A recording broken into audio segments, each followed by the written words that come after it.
Welcome to Damsels in Dialogue, a podcast dedicated to female protagonists in fiction, film, and the stage. Co-hosted by Katie Zutter and India Marie Paul. For our third season, we cover animation royalty as we discuss the female protagonists in the Disney Princess franchise and the impact they've had on women of all ages. This episode, we travel to a provincial town and meet our favorite bookworm, Belle.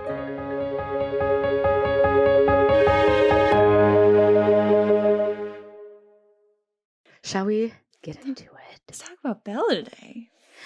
Yes, welcome everyone. Yes, welcome. Ooh, this is like just passing our midway point of this season, friends. Yeah, we come a long way. Yeah.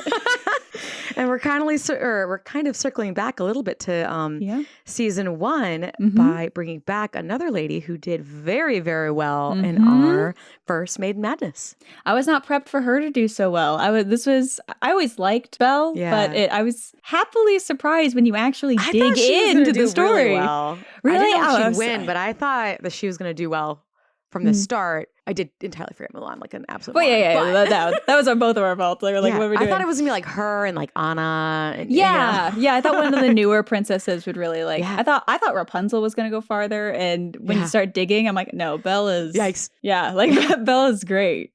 Oh my gosh, yeah. I'm so interested to know where she comes from. It's actually really cool. There's a lot of cool stuff about Belle that I really enjoyed, actually. Yeah. And there's definitely some stuff that I found that I just really, really enjoyed that we'll talk about in the after hours. Ooh, the famous after hours. So sorry for those of you who are not patrons, but get it together. Anyway, into Beauty and the Beast. So we are talking about the 1991 Disney classic Beauty and the Beast. And now this story is inspired by the story of the same name that was officially written down in 1756 by Jean-Marie Le Prince de Beaumont. So that is a French woman. Yes. I don't know many other fairy tales in this Disney lineup that are originated by women, so there's that. Now, I will say this story has been around much longer than that, so it's kind of like a Hans Christian Andersen, like Brothers Grimm kind of concept where she was the first to like make it a thing, make it a story, popularize it, and to write it down and be like, this is it. That is now gone on to inspire things like The Hunchback of Notre Dame and many, many other things. And where you can find it now, which is the classic bane of my existence. I talked about it the last time with the other, our two sleepy ladies, which frustrated me. The most easily accessible version of it is from the Blue Fairy book, which drives me nuts that I think it's cute that they categorize them in different fairies, like very cute. But there's no indication of who the original author is, which is incredibly frustrating because they're all like adaptations of the original story. Yeah. So that one, it was abridged because it was longer, which is impressive to me because already as a fairy tale, it's 16 pages long. Wow. In the Fairy Blue book. Yeah. It's super long. And so and it was longer than that. And then they were like, we got to make this a little bit tighten it up for the kiddos. So that is what they took inspiration from. First, I'm just going to briefly run through the story and then we'll go into like the background of making it and then the film itself. Just because dates will get all over the place and I will get confused by saying the dates all over the place. So the story, what I find interesting, and let me know what you think by the time I get to the end of the story. Okay. That and these are just bullet points. What's interesting is the story was changed a bit, which I understand, to make it a little like more fun for kids and flesh it out and everything. But her character seems to be pretty darn true to the original. Like her character as a person doesn't seem to change as much, which I thought was kind of interesting. They definitely add to her and like develop her, but like her at her core, at least to me reading through it, I'm like, that's really interesting for it being such an old story. Yeah. Drive by of Beauty and the Beast. So it starts out with a wealthy merchant who has 6 sons and 6 daughters. Very wealthy, accustomed to this lifestyle. And they, due to a fire, they lose everything. So they have to move. Everyone's upset. Obviously everyone's upset. That's a huge change. However, while all the other siblings are really angry and still frustrated at the situation and how they wish they had their riches and their wealth and all those luxuries, the youngest, who was a girl who they called Beauty. She was obviously sad, but very quickly turned and tried to make the best of it, tried to lighten the mood and make everyone feel better. She is described as beautiful, but also more clever than the rest of her family, which I thought was cool. Yeah. So years later, one of his ships is found intact. And so they're thrilled. They're like, oh my gosh, we're saved. So they all put in, like, all the kids put all these like ridiculous requests in of like, I want all this stuff, blah, blah, blah, when he goes to get the wealth. Yeah. And Beauty's like, I don't want anything. And he's like, no, I'm getting your siblings tons Jewels and tons of stuff. Like you need, like, I need to get you something. Yeah. And she's like, fine, give me a rose. Like, it's the middle of summer. Easy to find. Like, get me a rose. Cool. He gets to the ship, finds out that the people who were working on the ship assumed him dead because he's been gone for years. Oh, crap. So they already split up the money and divided it and moved on with their lives. Okay. So he got barely enough money to just like cover the cost of the journey. So that's a huge disappointment. On the way back, he's disappointed. He's tired. He's exhausted. He didn't have this journey he was expecting. And in it, there's like a freak snowstorm and he's cold and tired. He gets to this castle, which is beautiful and has orange orchards and is sunny and warm again. And he gets inside and there's a room ready for him that he falls asleep in. It's kind of weird. There's no servants. Yeah. There's a meal set up for him at a table that he eats at and all is great. And he leaves and he's like, what a strange day. But still, like, this was the worst. And as he's walking out, there's a rose bush, these beautiful rose bushes. And he remembers his promise to Beauty. And so he's like, okay, well, I'll at least do this one thing for my children. Then the beast arrives and he's furious. Okay. This is one of the biggest deterrents from the story we know now is he says, I was kind to you. I let you in my home. Oh. I put you in a bed. I had food for you. And you were paying me by stealing my roses? Cool. Okay. Didn't like that. Yeah. And the father is like at his last straw. This is just the worst. Yeah. Like this is the icing on the cake of this terrible day. And he's like, just unloads on the beast. Like tells the whole story. That's story. amazing. He's like, I just wanted to bring this one thing to my daughter, and that's all she asked for. Everyone asked for all these ridiculous things. Like, come on. That sounds amazing. Has this terrible time, and the beast does his face relaxes a bit. He's still terrifying, but he relaxes a bit, and he's like, fine, you can take this rose home to your daughter. However, you must return in a month with either a daughter or you. And whoever chooses to come must come willingly. Okay. And seems like a steep price. Yeah. And he even goes as far as like, stay the night, rest up. I'll feed you in the morning. Then you can head out. So spends the night and still like nothing is dilapidated. Everything is beautiful. Oh, okay. So okay. So he's in a beautiful room. He gets dinner or breakfast again and is sent on his way with the beautiful rose. Okay. Gets there, tells everybody, everyone's furious. They're all mad they're all mad at Beauty. She feels terrible. It's because it's her fault, obviously. They all think it's her fault. So they're all super mad, and she is like, I did this. I guess I'll be the one to go. And Dad's like, are you sure? Like, this is really I'll go. And she's like, she's really stubborn, and she's like, no, I did this. Like, I'm going. Okay. So she does make an effort to divide all of her minuscule belongings between her siblings before she leaves. Come on. I know. So then her and the merchant travel back to the castle. And this is also a little different. So when they get to the castle, which has been a month, there are fireworks and celebrations happening. Oh. And she makes a comment of, wow, he must be hungry if he's throwing a party for me to arrive to eat. Like, okay. Cool. And when he gets there, it's very different than what she originally thought with this, I'm brought here to just be eaten. She is super scared when she meets him. And almost every time he meets her, she like is scared by him and physically tries to not look scared of him. But that never lessens. It's still like, he's still terrifying, but physically, and his voice sounds scary and everything, but she like does her best to not look as frightened of him as she really is. Okay. And he like explains the whole deal. He's like, you'll spend the night. Dad has his room. You'll spend the night. He'll be off in the morning. Before you leave, there's a room next to your father's room. Go with him. And there are 2 trunks. Fill it with whatever your family would want. And he'll return with that. And so they go there. she decides, she's like, they first put all this like wanting the luxuries. So they're putting dresses and gowns and stuff in there. And then after a while, I was like, actually, it would be more helpful if we put, like for you, if we put gold in here. That is the most useful thing for you to take back. So Dad's like, yeah, okay. So they take everything out, fill it up with gold, and the trunks don't quite get full. They keep putting more and more jewels and they don't quite get full. Oh. But they can't move them. They're so heavy that they can't move them. So the dad is convinced. He's like, this guy is tricking us. Yeah. And Beauty's like, I don't know if he is. I'm not sure if he is. Sure enough, the next morning, after they've eaten, after all is great, there are 2 horses outside, one with the trunks pre-packed, and the other ready for him. Got some magic going. Okay. Then there's no, at this point, there's no mention of like a curse. There's nothing. It's just, okay. There is never a mention of curse. Actually. Oh, okay. Yeah. Okay. So Dad, it does say that it is worded that he is like hastily sent outside, but at least it was like they had like an evening. Yeah, to be together in the castle and to say goodbye and everything, which is also different. Yeah. So they head on their way. After he leaves, she, is sad. Of course. Obviously. Yeah.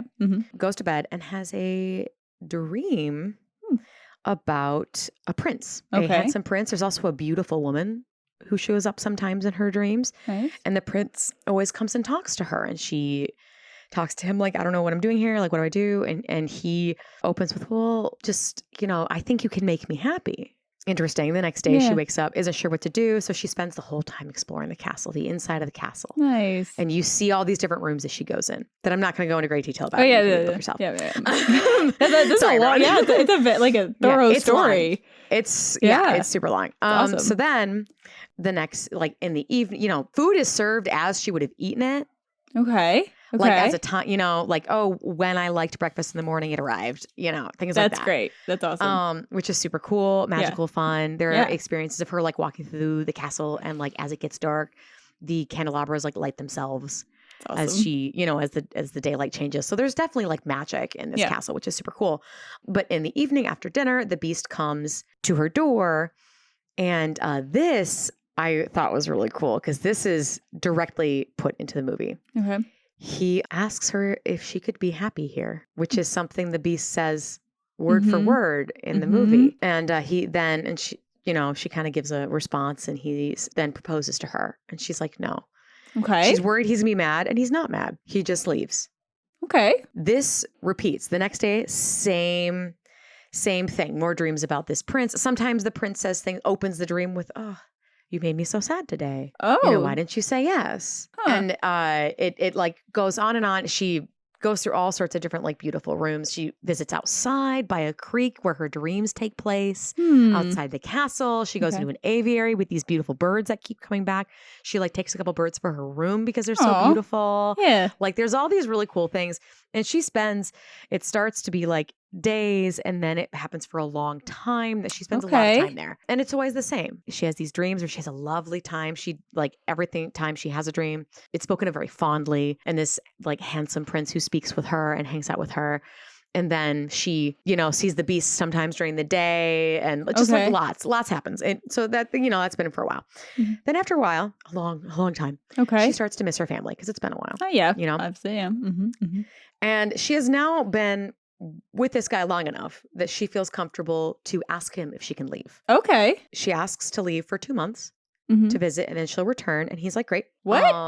Yeah. He lets her go. He says, you have to promise to come back, gives her a ring that she can turn to like magically transport her back. Oh my God. After she says like, I'll return to my beast, it'll return her back. And even he's very sad about it. He talks about how sad he is, but he's like, you have to visit your family. I get it. He gives her 4 boxes once again to fill with stuff to bring to the family. And the next morning she wakes up and she's there magically at her family's house. Yeah. And when she gets there, has a sad dream about, oh, I miss you. You're not here. You made me sad, but Yeah. And she asks her father about it. Yeah. Like, hey, I had these dreams. Yeah. Yeah. And he's like, well, maybe because the beast seems to have been kind to you. Obviously, he let you come visit us for a month. Yeah. And he's been nothing but kind to her. Yeah, like that's really fascinating to me. Yeah. So this is truly a like beauty is found from within kind of story. Okay. And so he's like, maybe it's just, asking you to follow through to kind of like return the kindness, which is kind of weird when you think about it. It's like marriage. That's kind of strange. Yeah, yeah. And she's very much like, he's great. I like him a lot, but I don't know if I want to marry him. She's having a hard time like getting past the idea of really like accepting all of it. Yeah. Which is fair. I mean, you know. She's still like literally she's still described as like, I hold back my cringe. Like, yeah. you know. Yeah. Also, dumb note is like the sisters were so used to her not being there that they were kind of like annoyed that she was back. Ugh. The brothers were thrilled and the merchant was thrilled. Okay. They were thrilled. They were super upset. They're like, stay longer. And she's like, I guess. Oh. They're like, stay longer. And she's like, oh, okay. And like keeps, whether it be forgetting or not, she doesn't return. Oh, okay. And then she has a dream. Like, I'm dying. And she sees the beast dying. Like you haven't, you know, you broke your promise. So she immediately that night, like runs to bed, flips the ring, does this stuff, comes back into the castle and is like running through the castle to find him. She finds him in a cave and thinks he's dead. Yeah. Because he's lying down. She gets really upset and then sees that she's breathing. And she's like, oh my gosh, wake up. Are you okay? Like, like I am so sorry. Yep. Don't know how I did it, but right. And she did not realize that she loved him until she thought that she would never see him again, until she thought he was dead. Yeah.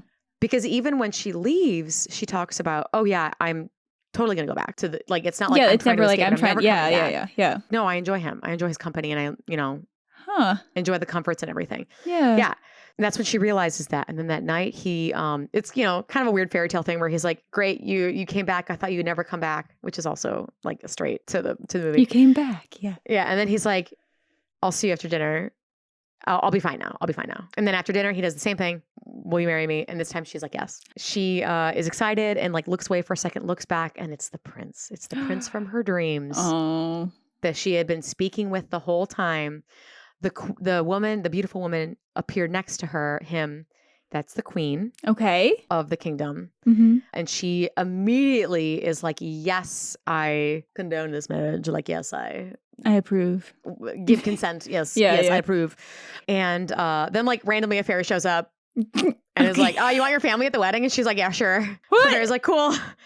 Magic. And then everyone's invited to the wedding so they can all dance together. And they lived happily ever after the end.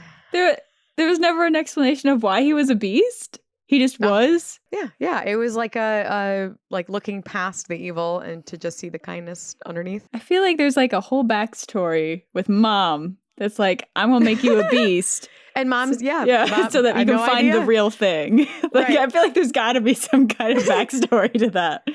No, like it's truly just finding the kindness within. And so harkening back to that question I asked before, how do you feel about? I know Beast's character is very different. Yeah. What do you think about Belle? Obviously, she has a lot more growth in the movie, but how do you feel about her as a character in the original in comparison to her? I think at the core it's pretty similar. But I think it translates really well. I think even the mentions of her enjoying different things gives her personality, and her being clever. Like already we've put in that she is. That's like the first description of her. She's like, she's pretty, but she's clever also. Yeah. Like that's, well, and what an interesting thing to note, because it is written by a woman, and the beast being written by a woman, not having this horrible temper, but just having these. And they're scared of him having a temper, and he never does. And he never does. He's sad. He's frustrated. Gives lots of like presents. Lets her go home. Like it's never demand. Like doesn't even go and get her when she's away too long. Would just die. No, he just literally just wastes away. Yeah, much like how it happens in the movie. Yeah. So that's kind of cool. I think that, and that he's not mad when she refuses him. I understand why they added the conflict in the Disney. Like, you know, you need a little bit more head-to-head conflict stuff.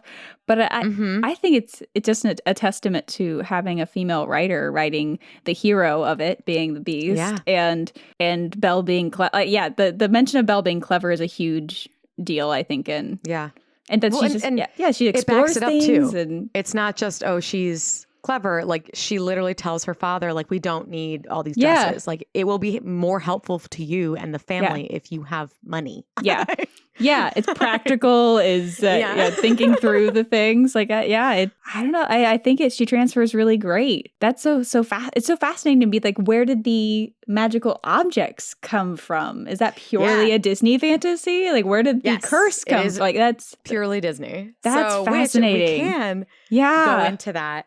Now, just some stuff about the film. Yes. Some of the things that I am going to pull from are from the classic, the era of Disney that I miss so desperately that I've talked in many episodes, where they would do little short made for TV, like made for the Disney Channel, vignettes of the making of movies. They had Disney Surfers, which is the same concept, but done by kids. Yeah. You know, all these really cool concept that was very educational, but easily attainable for kids. Yeah. And is just like out there for free. So you can find some of this stuff that I'm going to be talking about in now and the after hours, you can find just on YouTube from those kinds of vignettes, which I think are really cool. Yeah. So just to give them some props where props are due. So it was directed. Actually, let me backtrack even further. Yeah. So Disney himself wanted to do this fairy tale. Okay. And they tried 2 separate times. They tried in the 1930s.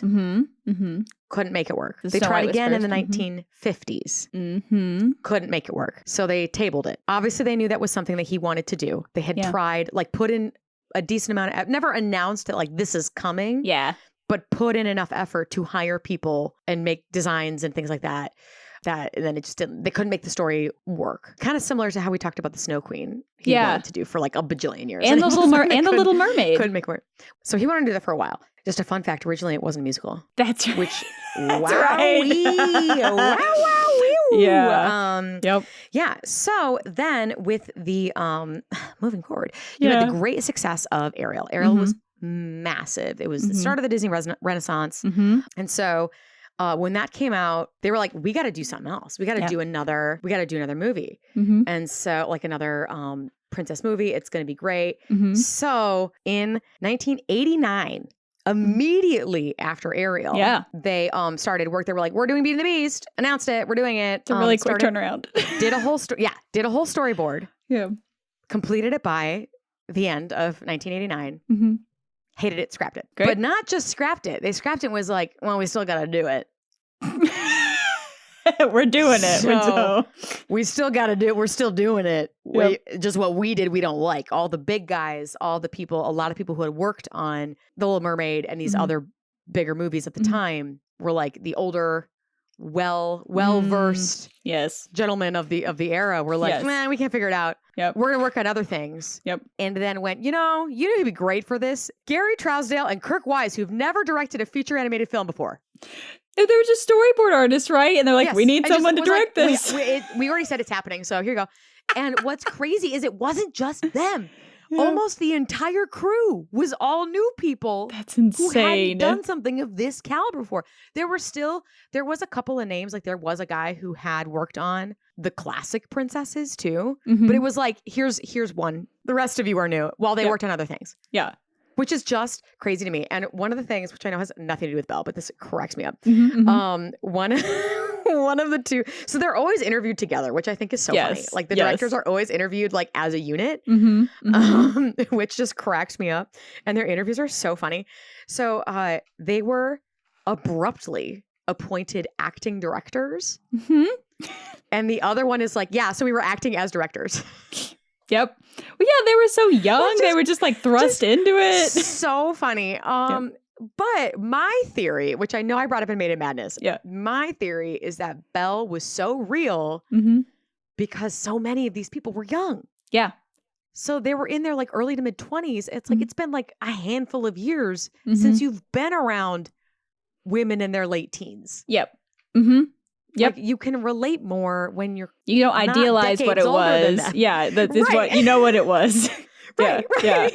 So I thought that was really cool. It was they brought a lot of new things to the table.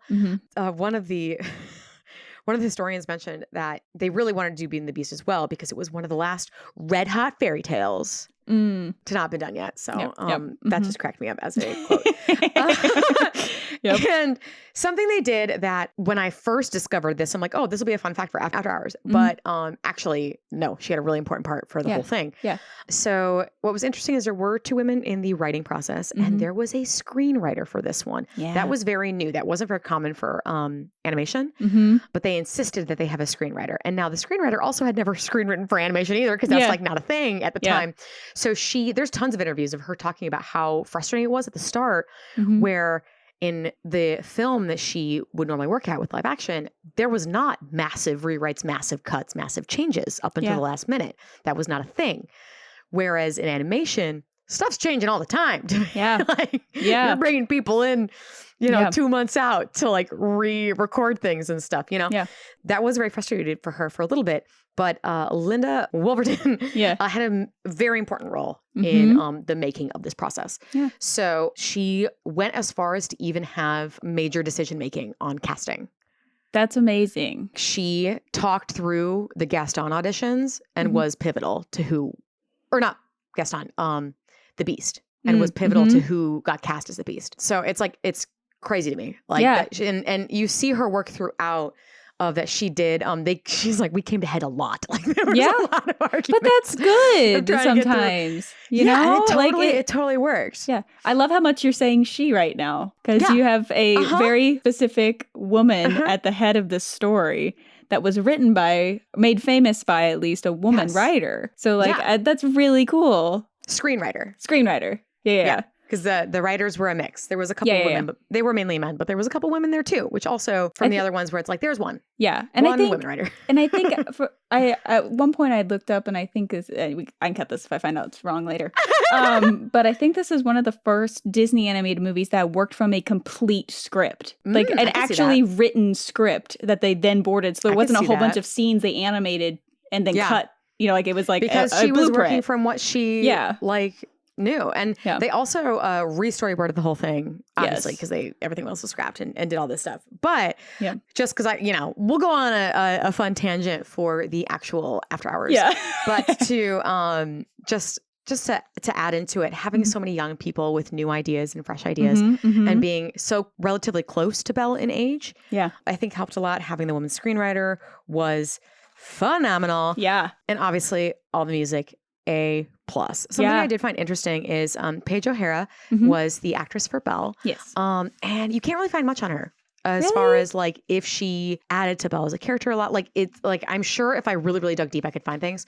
But like she's not in almost any of the interviews that you look up. So she was at the time a Broadway actress, a Broadway star. So she may have been literally just busy with other things. Like, that's fair. To like not be pulled in. Yeah. But I did find that interesting that she was not in the making of. She wasn't in a couple of different vignettes of documentary style footage that I found about it. She did though love the character enough that she came back for all of the movies and came back for Ralph Breaks the Internet. Yeah, that's really cool. So she did come back for everything, which is really cool. And why wouldn't you? Yeah. Like, Belle is she's lovely. An iconic character. So that was the only thing that was a kind of a bummer. Yeah. And maybe I just was hoping, like, I don't know. I feel like there was so many different fun influences from other women who portrayed their characters or that they pulled from women. Whereas this one, there wasn't that much. Nothing was mentioned really about anything that she did that was like super, super cool.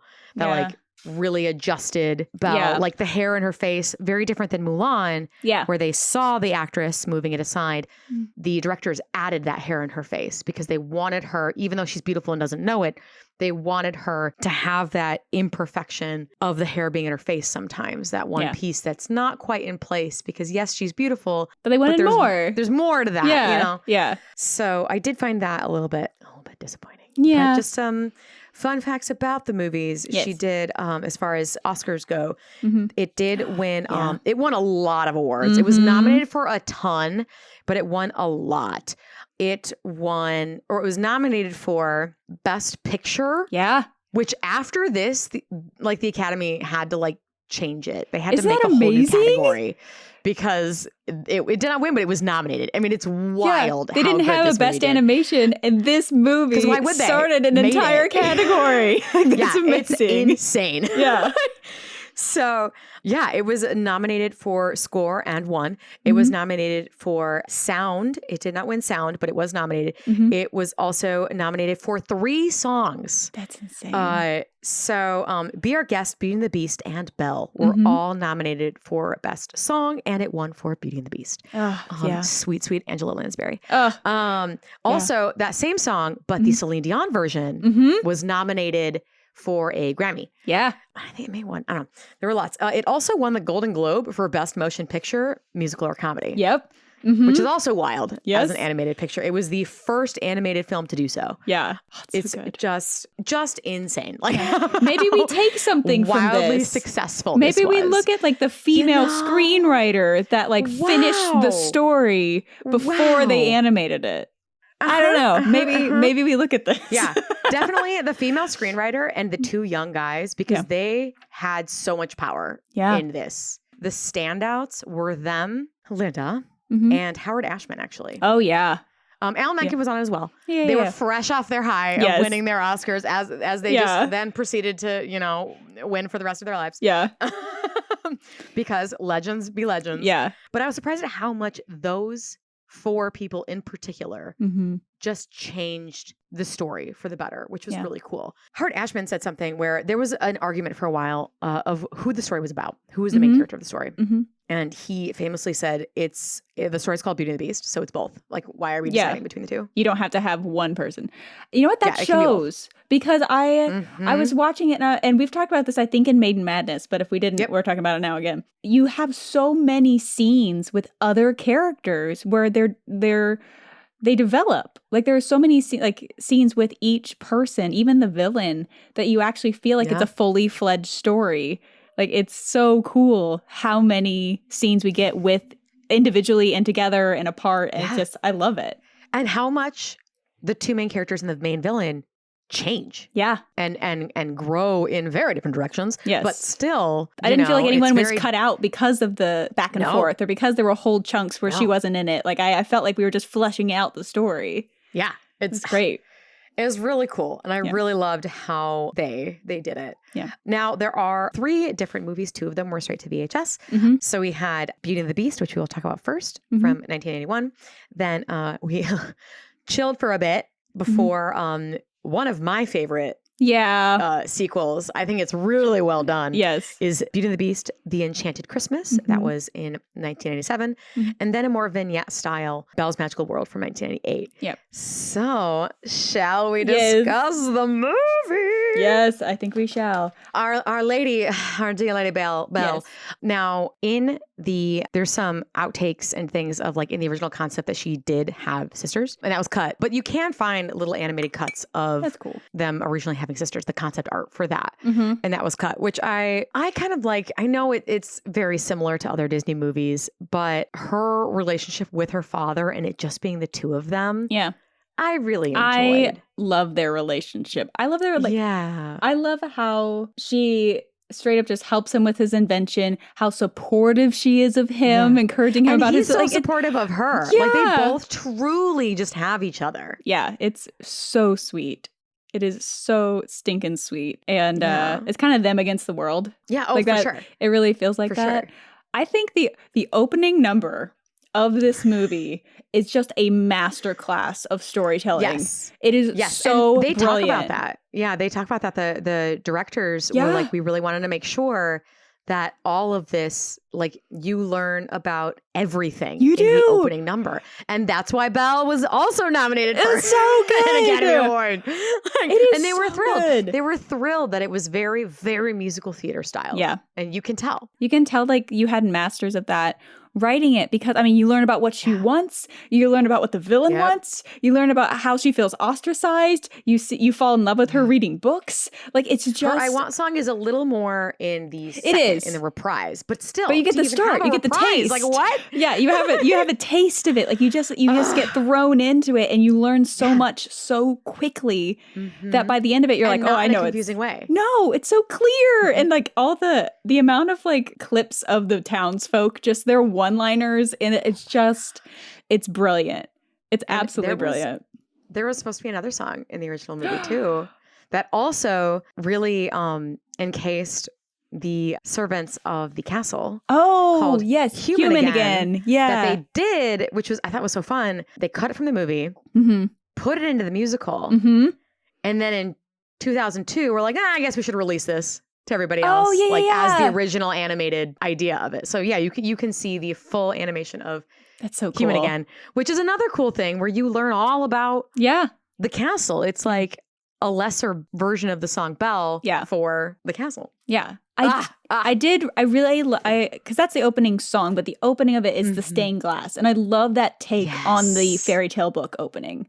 Because you didn't have the book, but you really got this beautiful tale that was really intriguing to watch because it's this gorgeous stained glass. It fits the art is so beautiful. I loved it. I absolutely adored it. And I do think adding the curse, it answers the question I had about the original story. It's like, why is he a beast? Like, that's a huge question.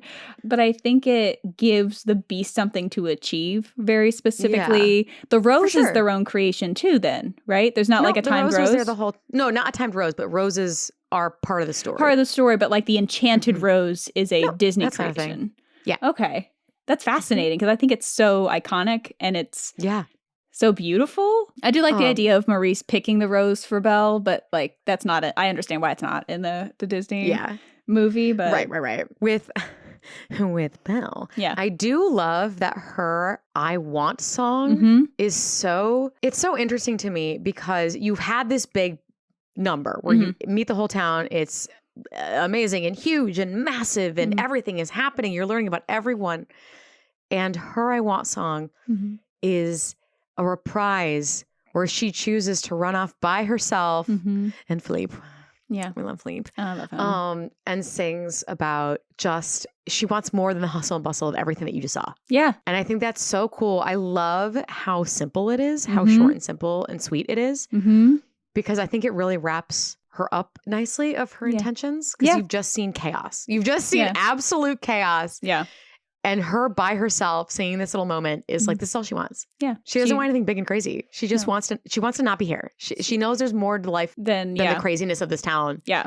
And she would love, and my favorite line in it, and I think it might be grand to have someone understand. Yeah. She wanted someone like the Beast this whole time. Yeah. Which sometimes make me frustrated. Yeah. When people are like, oh, nah, she just like lives in a castle and doesn't live. I'm sorry. Is not finding somebody who understands you fully and loves you and gifts you a library and you can go on adventures and stroll through this castle and see all these beautiful places and you have all these new friends and all these big adventures you go on. Like that's not everything she wanted. Doesn't look at you. Ditty. Yeah. Who doesn't look at you and think you're crazy because you want to learn or read books. Insists you morph to their lifestyle. Yeah. Like, are you kidding me? Like, that's everything. Like, literally, she gets everything that she asks for. You know, and sometimes that's not a bad thing to like find love and get married. Like, what? It's great. Well, like, I never once thought like, oh, she's just gonna sit around and read all day. Like, no, she can go to these places she's reading about. Maybe she'll go to the theater. Like, I don't know. Like, she gets to go like do and be and not be in the small like town, which is not for her. Like, it's great for some people. Like, live your life, but for sure. She wanted something more. She wanted a home. I love it.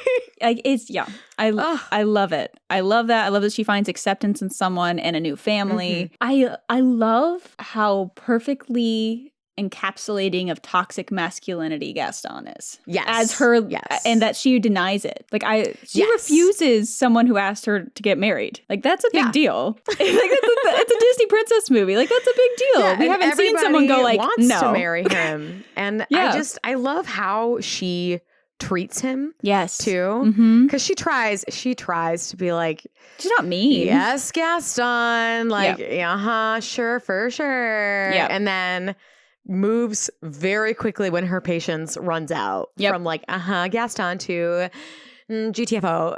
Get out of my house. That's I'm leaving. Terrifying. Goodbye. Yeah. Throws him in the mud. Yeah. We talked about this in Maid Mads for sure, but like it's terrifying when he is stalking her. Oh my gosh. Around her room. Like it is absolutely terrifying. She is constantly putting stuff in between them. Like he is full on hunting her. Creepy McGee. Yeah. And then tosses like a rocking chair out of the way. And she's lucky enough that she was smart enough to get him out because he like had cornered her on that door. And she does it in such a sly way, but like that's terrifying. No, she's like, she is quick-witted. Yeah.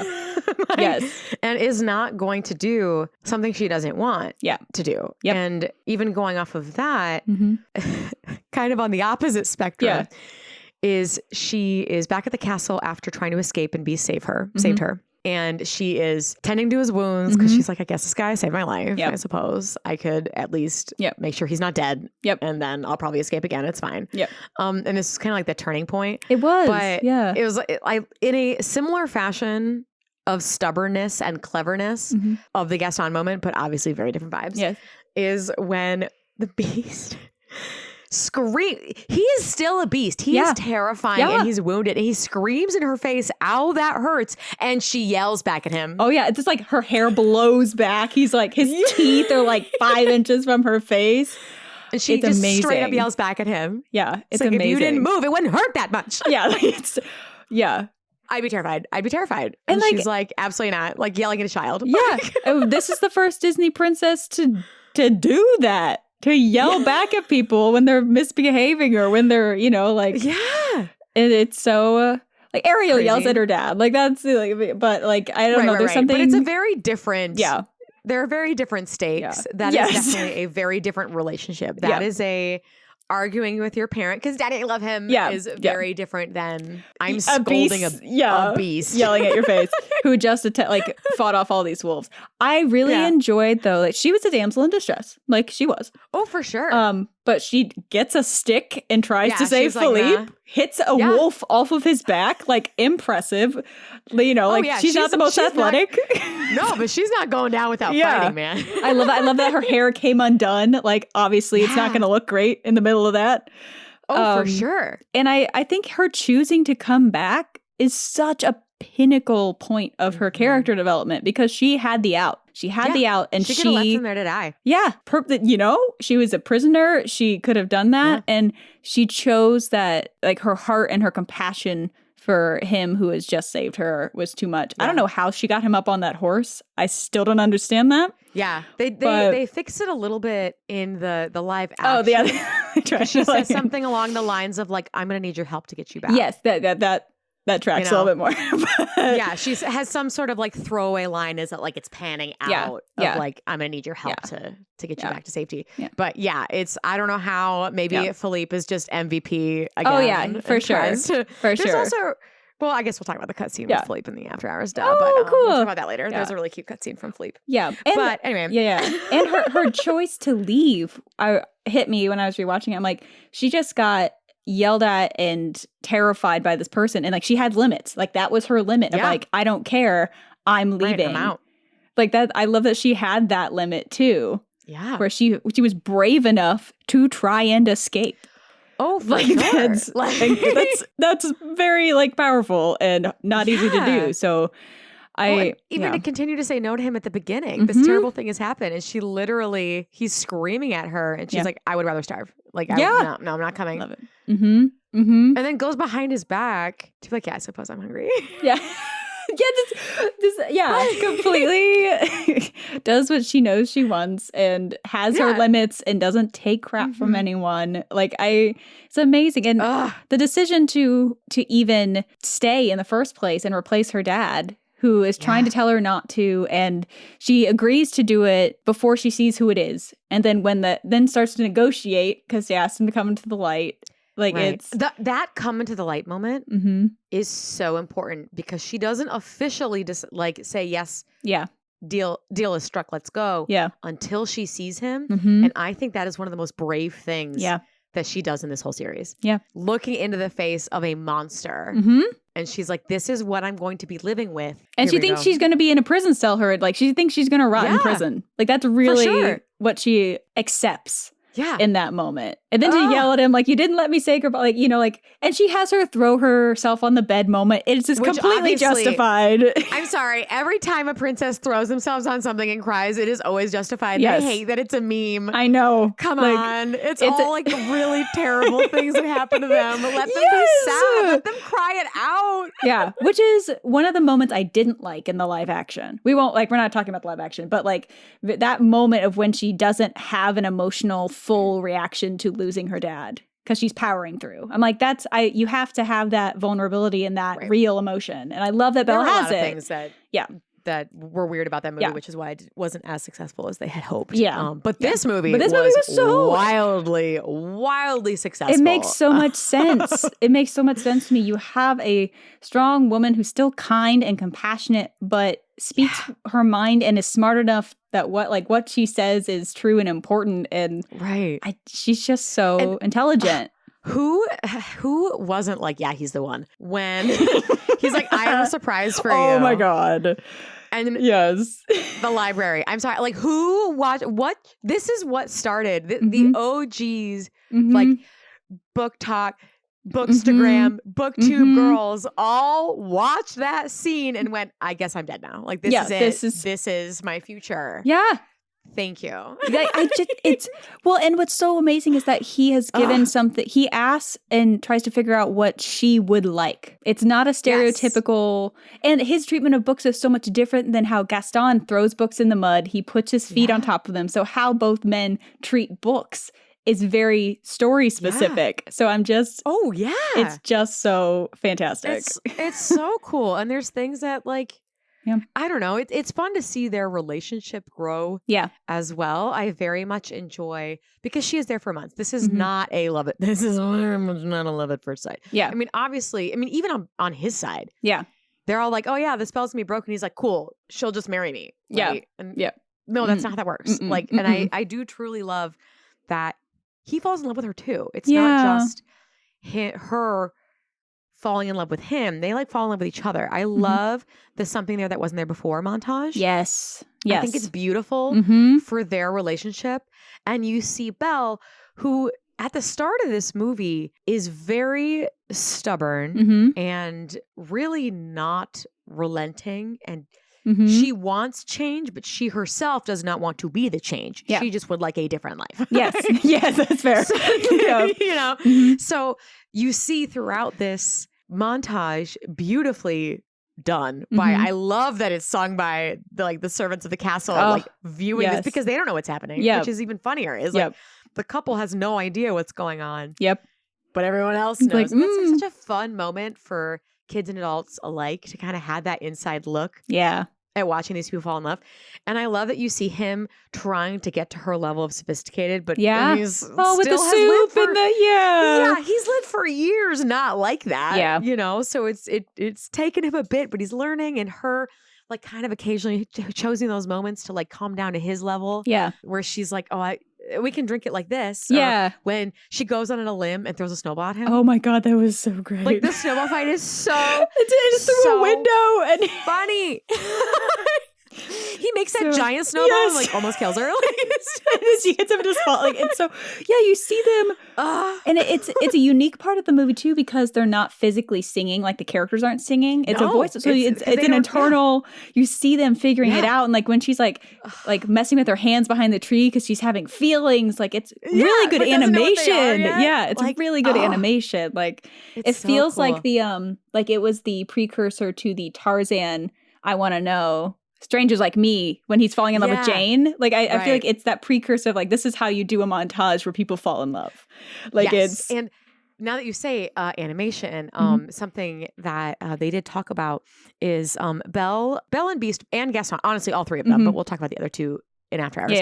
For Belle, all three of them posed a very unique problem and new idea in animation, because Belle was the first princess that they couldn't just make pretty. All the other princesses, like we've talked about Ariel and Snow White and Sleeping Beauty, they're all beautiful.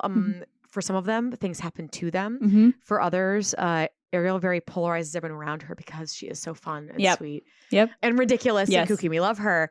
But Belle, they really, really wanted her eyes to convey intelligence and difference and understanding. Like, in a different manner than before. You could just make perfect hair, perfect face. They sing it's great. Princess. Which is, not terrible. Obviously, Ariel is super fun, and we have other princesses are really, really great. But that was something they had to do, where they really had to make her eyes are very, very full of emotion and depth that characters previous to her were not. Which was kind of cool. And that was the same thing for the Beast. Oh yeah, where they had to show a lot of emotion, so much emotion, but they had to still make his face beastly. And then Gaston, we will talk about the after because there's way more about him and his face as well, because they also had a hard time figuring out exactly how to animate him. Drawing men has always been a problem for Disney. Yeah, well, fun fact for this movie in particular. So if you want to see the after hours, you'll see why. Oh no, he was the longest character. Like it took them the longest to figure out what he would look like. That's fair, yeah. Of all of the main characters. Yeah, that's so fascinating because you think it would be the Beast. It's like a mixture of everything. Nope. He has the most different concept art. He has the most. They did not know what they were doing with him for the longest time. That's awesome. And we'll talk about that in the after hours. Yes, so I do love that you brought up the animation because they, in that scene, you can see in their eyes that they are not singing. And it's an acting performance. It's really like they do really well in the back. I mean, like the whole animation is absolutely stunning. Like I just think it's a next level. Like Ariel was a really big step, and I think this is just another level up. And that's really fascinating because when you have very, very intelligent characters, you have to convey more thoughts, like cogs working. Right. And she's not like physically like building stuff like her dad, or so it's like you really have to like put it in her expressions. Yeah. Her animator was still a man. Yeah. They all still have did a great job. Yeah. She looked great.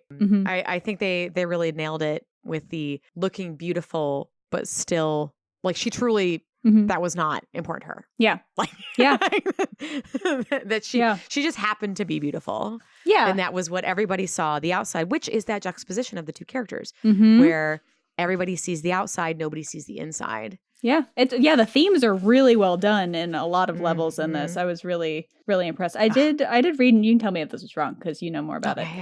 Is that her blue and white dress and hairstyle were inspired by Dorothy from The Wizard of Oz. And I'm not sure actually about that. Yeah, so I don't know. But I don't know. Blue was on purpose. Blue, they purposely made her blue because they wanted her to not be in feminine colors. They wanted her to be in traditionally male colors. Yeah, which was blue. So that's why like a her dark opening blue. Whole. That's why, and she's the only one in that opening scene to wear blue. That's so cool. Like a full blue outfit. Yeah, she's the only one. That's really cool. And that was a very conscious choice. For sure, that she was going to be in blue to emulate not super, super feminine, which I think is interesting too, because her big gown moment, which is stunning. She also has lots of just beautiful dresses. Like she gets a lot of like wardrobe. Yeah. He treats her right. Like the wardrobe, the wardrobe does not hold back. Oh yeah, no, she knows what she's doing. Love her. But I always wanted the winter cloak that Belle wore. Yes, beautiful. Love that was brought back for the second movie. Yes, and then her dress too is yellow. It's not beautiful pink. It's not pastel. It's a hard color too. It's yellow. It's yellow and gold. Yeah, which is I think also really cool. It flatters her beautifully. But I also thought that was very interesting that they didn't go for a classic super feminine colors because previous to this, it's either very, very stylized like Snow White or you have, pretty flowy pinks and blues, pastel-y silver. Silver is in there with sparkles. Yeah, all stuff. the sparkly and hers is just a pretty simple drapey yellow. Yeah, it's which is quite beautiful. Her gown is probably one of my personal favorites. It's gorgeous of the princess gowns. Well, they put a lot of detail in it, like the skirt with the ruching, which I'm sure was inspired by the Rococo era. It's not like all Rococo stuff, but definitely inspired by. No, there's a like the historical accuracy stuff really from. I keep bringing up After Hours, but guys, but it's so much fun. But I like. Yellow is such a hard color to make work on so many people that I'm like jealous that she can wear it so well. She looks so pretty. Yeah, I love his complimentary. Oh, the blue, like blue with it. I don't know, and their little conversation outside where like when they're sitting on the balcony and they're all like awkwardly like I don't really know what to talk about, and she's the one who pulls them into dancing, and you can really tell that I love that they became friends. Yes. That grew to love each other because they're feeling feelings, but they truly don't know what they are. No, I think when she leaves, I think he's like he knows. Oh, for I think sure. he knows at that point. Yes. He may know at this dance that he loves her. I think so. He may know. Yeah. But she doesn't. Her, much like the original story, does not realize how much she loves him until the mob goes. Yeah. Her. He is dying before her. Yeah. And I think that's such a beautiful, just the way they did it was so stunning. Because honestly, it's quite traumatic leading up to it. Yeah. Like the fight scene with Gaston is terrifying. Yep. They did their best with making some funny things happen during the fight. Like with the objects like attacking. Yeah. So silly to try and like be like, this isn't that scary, isn't it? Yeah, no, it's still terrifying. Gaston's terrifying at this point. But he's almost dead. And I do love that instead of it being she turned away and came back and like he's a prince. I do love the animation of her. So good. It is devastating when she's crying over him and she's like, no, you can't leave. I love you. It's such a well-written death scene. I'm like, this is like really intense. Like this could have been in like a really dramatic play. Like it was really well written. This translated so well to the stage. Oh, it did. So well to the stage. Yes. But, and then the beautiful transformation scene. Yeah. And I love too, something that I really enjoyed about Belle at the end is she's obviously like, who the F are you? Yeah. Yeah. Yeah. Like very thrown. A lot has happened. You see now too, her hair is pulled out. She's, she is in distress. Things are crazy. She's wet. It's raining. She's running to the balcony. Like, Philippe says, right. It's been a wild time. Yeah. And she like pushes the hair out of his face to see his eyes, to see that it's him. Yeah. It's in like his eyes. Yeah. Like it's a beautiful, touching moment that she's like she's truly looking at him. Like into him to be like, yes, this is you. Yeah. She's worried, I think. I think she's really worried that he's someone different now. And she wanted to make sure he was still in there. And it's so good. She grows a lot. I mean, I could talk a long time about it. Is there anything else about, because I don't want to like rant, take so the many whole like, time talking about this. We have a little bit about, we can like touch a little bit on the other movies, but I know this is gonna be the bulk. But the last, were there any other things that you really enjoyed about Belle? With Belle in the end of this movie, I think it was so powerful when she comes back and Gaston threatens taking her dad to an asylum and she still says no because she has already agreed to be a prisoner in a beast castle for her dad. What's going to be worse? Come on. Well, that's how impressive. One, because I think she's in love with the beast, so obviously she's not going to marry Gaston. Yeah. But like she so quickly in the beginning of this movie took the chance of having a beast and being a prisoner for life. But when Gaston gives her an ultimatum, she says never. Yeah. And I think there's something so powerful about that stance she has for herself that I just like, oh, yes, I love it. I love it. It's great. Belle's one of my favorites. She's one of my favorites. I really like her. I love that she has so much depth. I love that she grows. They both say I love you before they kiss. At what he tells Lumiere Cox that he loves her and she tells him that she before they kiss. I'm like, that's great. Yeah. So he doesn't tell her directly. No, but they have said it. We as the audience know. We know they love that they love each other. It's and how she treats everybody too. She knows immediately that it's not the servant's fault. Yeah. That she's there and treats them with nothing but respect the whole time. And she meets some crazy scary people. Or not people. Well, I guess people, and they were people. Yeah. Which we will if you don't mind, segue into Beauty and the Beast and the Enchanted Christmas. Yeah, I love this one. This one I really enjoyed for like a midquel. Yeah, for sure. It makes sense that this would be a midquel because like the fun parts of learning about Beauty and the Beast, I guess, are the magic in the magic and everything, and not necessarily after. Although I would love a little short. I would love that. Yes. That could be fun. Yeah. But as far as a full length movie, The Enchanted Christmas happens during Christmas time, during the events of the first movie. So it's just a more in-depth view of what Christmas time was like. Yeah. So and there's a lot of interesting characters that are introduced. There's some pretty fun music in it. There is. Like I said, Paige O'Hara returned. The villain is this terrifying, terrifying organ. Yeah. And it's Tim Curry. Excuse you. Just amazing. Terrifying. Tim Curry's brilliant in it. Like, what? Yeah. But it's a beautiful story about hope. And it's still at the core of this movie is Belle.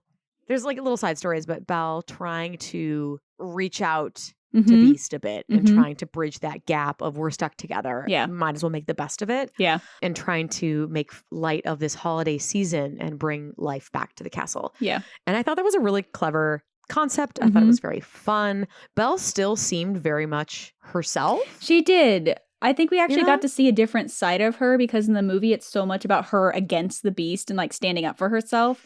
And this was the side of her that like was positive thinking, like, no, we're gonna like go get it, like we're gonna do it. Like we're just gonna do this. Yeah, I'm gonna take the new hatchet friend. Oh my god, yeah. When she's like, she goes into the woods with a hatchet. Like this is not an athletic human being. Like this is, she's a bookworm. She's like, we gotta do this. Yeah, it's Christmas, guys. We're gonna we're doing something. If I'm stuck here, we're having Christmas. Her and the hatchet's conversation about chopping down the tree where he's like giving her crap for using him and stuff, and I'm like, this is brilliant. Her and Chip's relationship grow. You get that really sweet, like where they're because you see by the end of the movie, the first movie, that they're like really close. Yeah, but it's fun to see it develop. In real time. Yeah, because they're like besties. It's really sweet in this movie. I really enjoyed that, and compared to the other movie, I think this one felt like they were still growing the characters a little bit more. Yes. Yeah. This one for sure. It also, like, the animation wasn't normal. Okay. You see a huge drop in animation. And this one really wasn't bad. No, it was very reminiscent of Ariel and the second movie that she had, where it was like, oh, this really, like, this isn't too bad. Yeah. I was impressed by that. Which still, this came out well before the other movies that like the other Ariel movie that I mentioned that came out in 2000. Yeah. But yeah, this the animation didn't drop too much. But yeah, I really liked it. I love that she built a book for him. That was amazing. Really cool. I love that song, and I love doing that. Yeah. The amount of times as a child watching that and trying to sew my own book together. It's so many. Can I make it work? No. She writes him a story that teaches him, like, I'm just like, you're using books. It was so cool. Sweet. And it was not her. In a forced way. Yeah. It felt very organic. Yeah. Like, and real. Like, this would be, like, truly the gift that she gives him. Yeah. It makes sense to me. Like, I was very impressed rewatching that. Because I remember like, oh, I like this one. I can sing some of the songs still from it. Like I love that Bernadette Peters is in it. I love that Tim Curry's in it. Like the 3D animation of the organ is clearly like, terrifying. Newer and terrifying. So scary. But so scary. In a great way. And I like that I actually enjoyed that Beast had a confidant, Like that was kind of cool that they added that in because they had to have a new villain, Right. But I didn't mind it at all. I didn't. That he had that. Like, that didn't bother me at all. I thought it was still kind of nice. And yes, we're like, where did he come from and where does he go? Kind of, like, as far as this game of you gotta throw out some like thoughts, but right. But I didn't mind it that much because it was kind of nice that maybe he has been led astray for a bit. Yeah, and I enjoyed it. I did too, and the fact that he liked music too, and I love that we saw the curse happen. This is the first time that we've seen the scene where the curse happens, and you see what he was like as a kid too. Like I thought that was really cool that we had the flashback and we had a flash forward in the beginning. So they tried to give us like the narrative of like, let me tell you about this story. And gets to flash back to the castle. So we get a hint of like everyone else and then them at the end.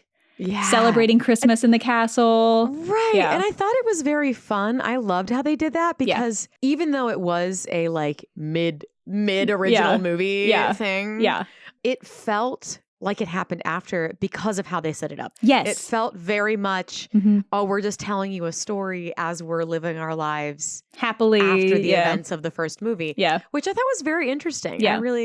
That was pretty cool. I really like that. And Belle was still herself, which is what we love. Yes. Now, yes. the next one was very interesting to me in a different reason. Not that it was bad, but like the animation goes like way south. Yes, for sure. For sure. And a lot of times in Disney, they do, we've seen this a couple times in even season 1, where there are movies that were originally TV shows and then turned into movies just because they had only done so many episodes and we're like, we'll just make it one. Yeah. This was not that. Oh, it wasn't.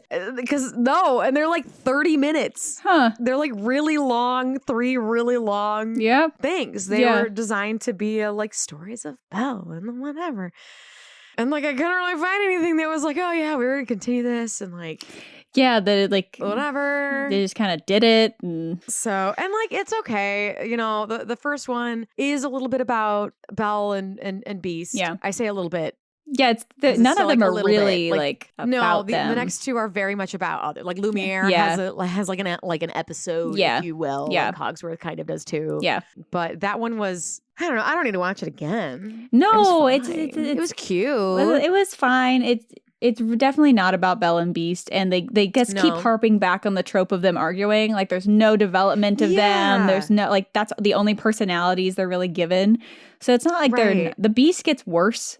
The Beast gets a lot more unlike himself than Belle, I think, but it just, I don't know. Right. It felt like a weird project. I don't know. It happened so close. After Enchanted Christmas. So I don't. Enchanted Christmas. I'm so confused. It feels like maybe they were thinking about an animated something or like a TV special or something and just didn't do it well. Yeah. Like I have no idea. Yeah, that's what it kind of feels like. That I agree. It's like how it felt like the Tarzan and Jane, but not even as good as that.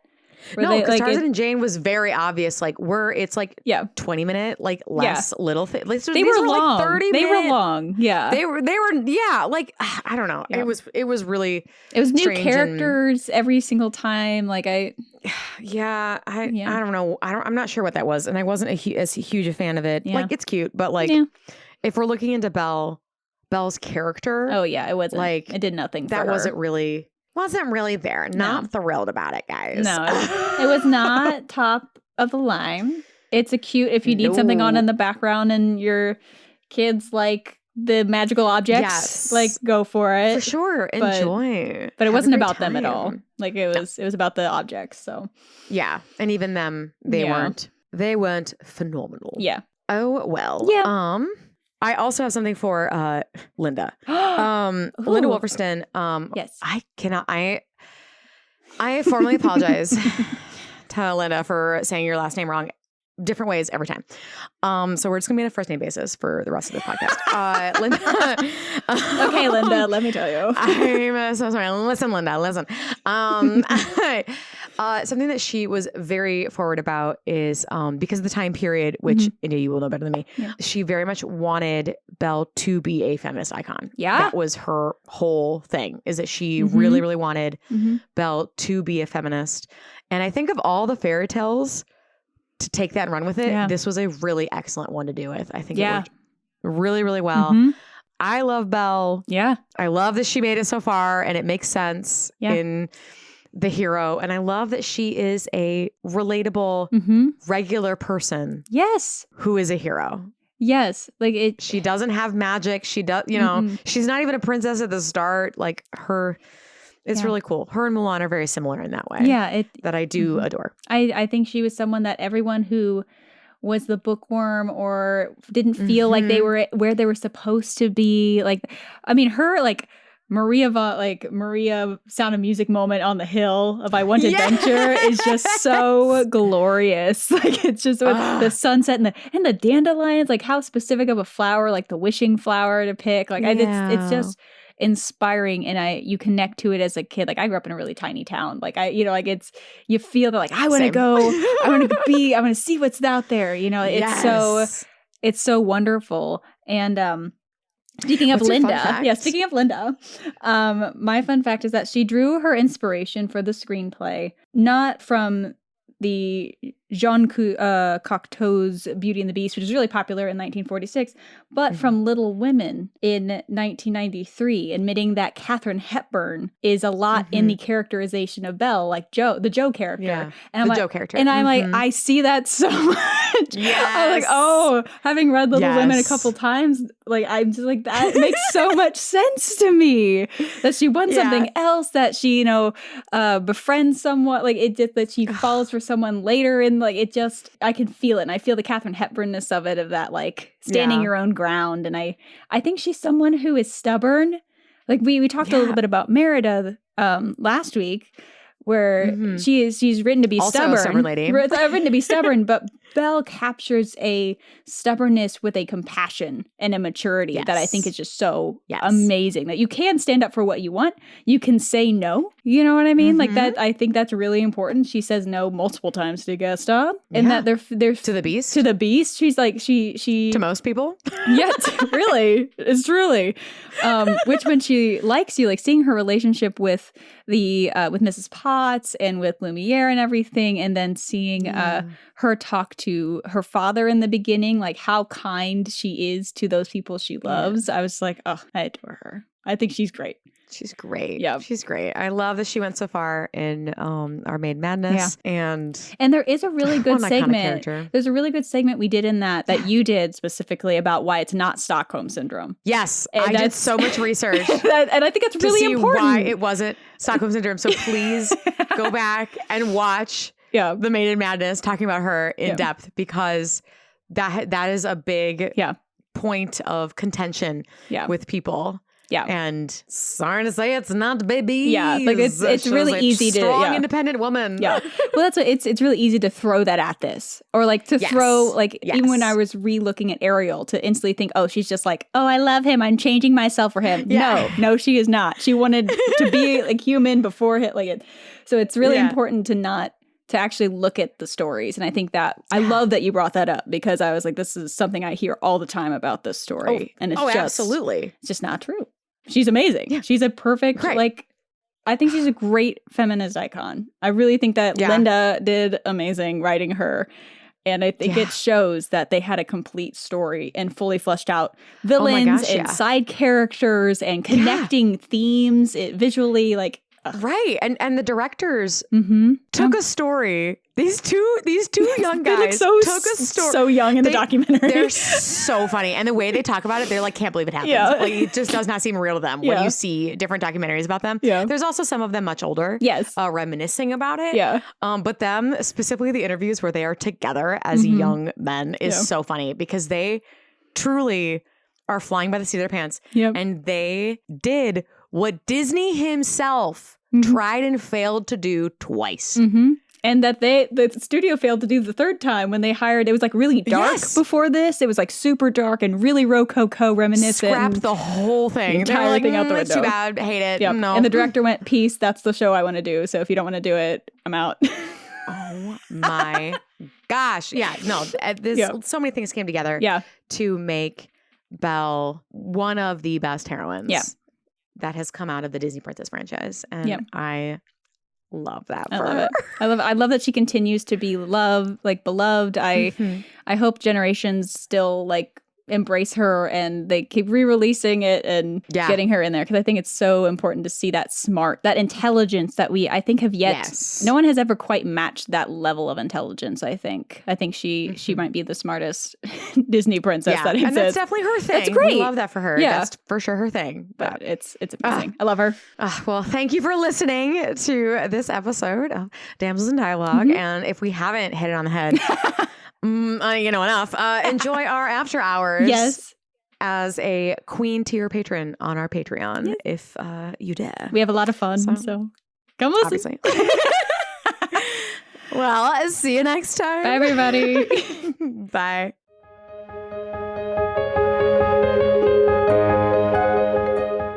Thank you so much for joining us for this episode of Damsels in Dialogue. Join us next week as we travel to a world inspired by Southeast Asia and discuss the latest addition to the Disney Princess franchise, Raya. If you enjoyed what you heard today, you can help us reach even more listeners by subscribing to the podcast and leaving a rating or a comment on Apple, Spotify, Google, or wherever you are listening.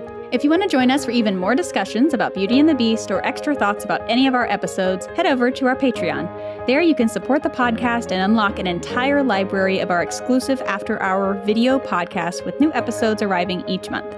You can also unlock research notes, bloopers, and more. Follow us on social media and at our website on damselsindialogue.podbean.com. Until next time, this has been Damsels in Dialogue. Have a nice day. This podcast episode is sponsored by Royal Princess Parties, LLC, and is produced by Hello Out There Audio, part of Hello Out There Productions.